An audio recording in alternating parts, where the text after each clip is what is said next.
mananatiling layunin po ng AFAB, katuwang ang mga partner agencies nito, partikular na ang local, provincial at national government, na isaalang-alang ang kalagayan at kapakanan ninyo.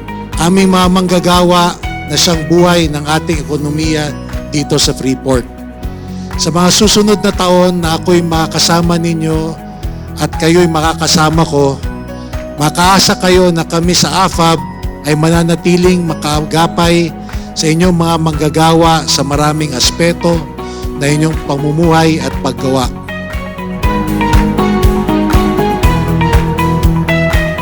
Pinakatampok ng ating assembly ngayon ay yung ating open forum para mapaabot niyo po sa amin ano po yung po pwede natin pagtulungan nang sa ganon maging mas maayos ang kalagayan ng ating pong mga workers dito po sa Freeport area of Bataan.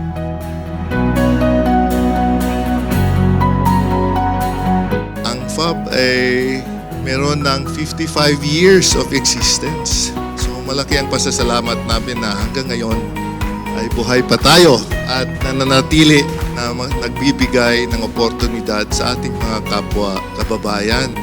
Kailangan talagang pagbigyan natin ng tuon ang workers' rights at kung ano ang ikabubuti na interest ng ating manggagawa, ay ituloy natin itong alagaan at ituloy natin itong